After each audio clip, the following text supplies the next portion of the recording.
There's a new update in Fae Farm, and I'm here to tell you all about it. So grab that comfy cozy drink and let's get into it.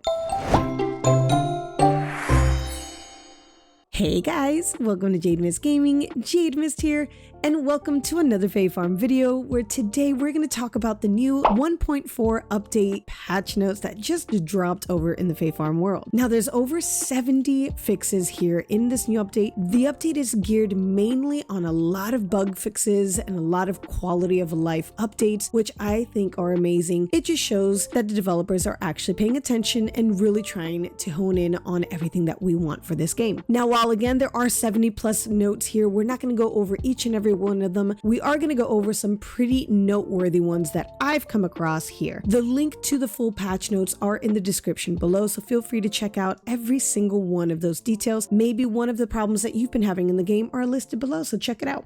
Kicking things off, let's talk about the black void that some of us have been spawning into. Looks like they fixed the issue where you can spawn into a black void outside the map or in a rock near the starter farm when loading a save. Some players were just running around an endless black void of a save, which was actually quite humorous at first, but then it became pretty annoying after it happened way too often. So very happy to hear that this has been fixed. Now the next huge fix that we got here is a quality of life feature with the pause menu. The game clock will now pause when using the storage shed or the mailbox when in single player mode. Now don't get ahead of yourself here thinking that we're going to get the pause menu in construction mode, because we're not. It is purely just for your storage, your mailbox, and that is it. We are still seeing a running clock while we are in construction mode. I would absolutely adore it if the devs would please put the pause menu in here as well, as I do tend to be stuck in build mode for quite a while trying to figure out what I want, and the time just continually runs down. So while we did get the update for these two little sections, I would please beg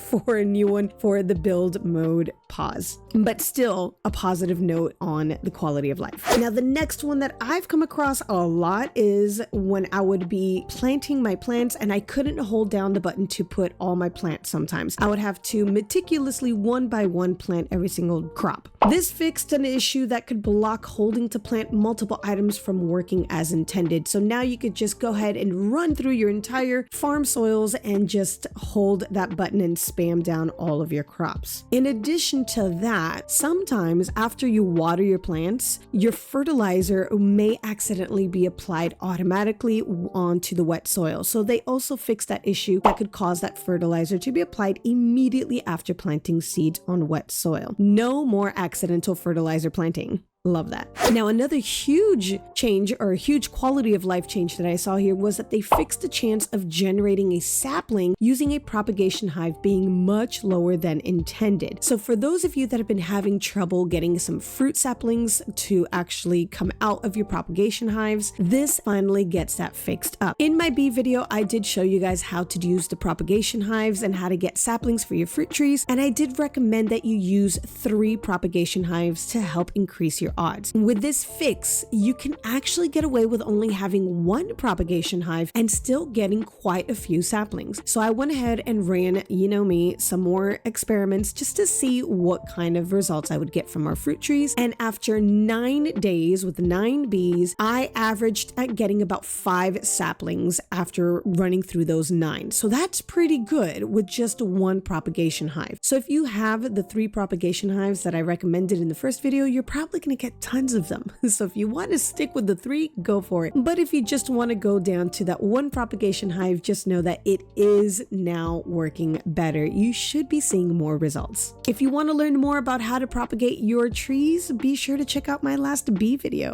This next one is taking us over to the Scorched Caverns. It's improved the behavior of the blamp waves in dungeons to more gradually increase their presence as you go through floors and to help with performance on lower end devices. Now I don't know about you, but when I used to run through the Scorched Caverns without an invisibility potion, all of the blamps, which are the little bombs that fall from the sky, were pretty overwhelming. I used to get tons of them falling, but with this fix, now we don't have as many. It is going to be just a gradual fall of those bombs. Now while this next one is a pretty small change, it actually does help significantly. They slightly repositioned a signpost near the starter farm that could interfere with the placement of and interaction with items very close to it when using mouse on PC. I did from time to time get stuck on the signpost when I was trying to decorate here, so I do appreciate them moving the signpost. It went down just one tiny level from the cliff from right here on the top to right down here.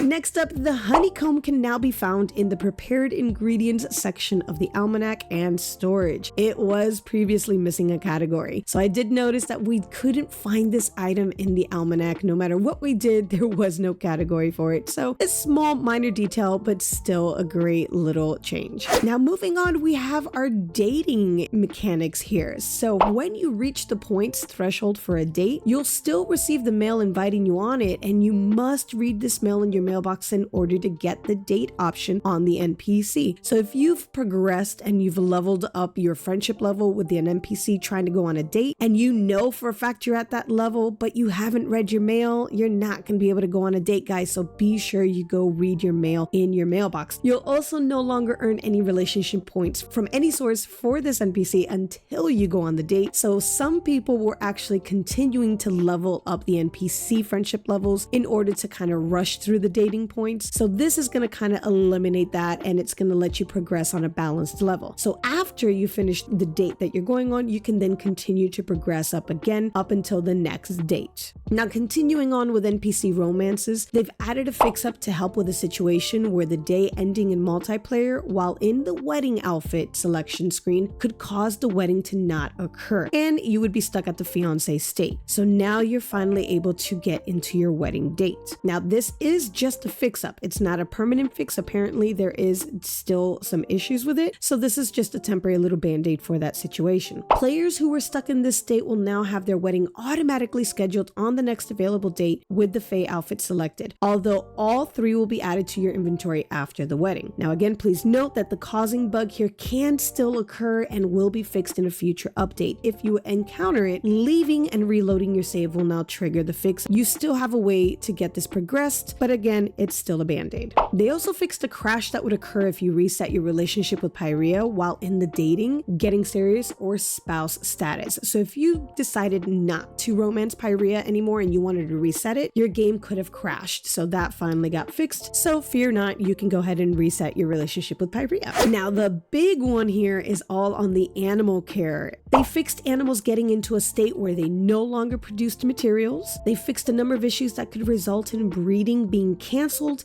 and animals being returned to their coops. They fixed an issue where sold animals could reappear in your barn after saving and loading the game. Fixed an issue where animals from the first and second farms would appear at the most recently placed animal lure regardless of which farm it was placed at. They also removed the brush status icon from appearing in the ledger next to the animals that could not be brushed. So I'm very happy to say that I have gone ahead and jumped into the game after this update, and I have been able to breed out my animals again. They're producing their materials. I've gotten my colored animals.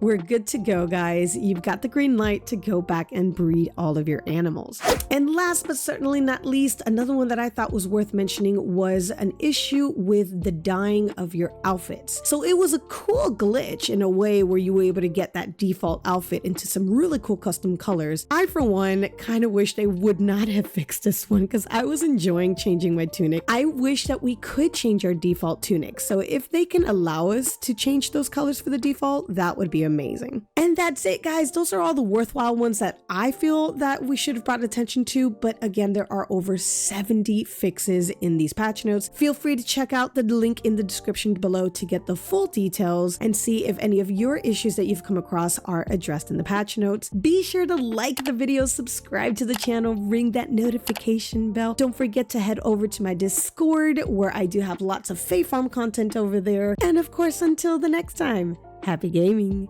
Bye.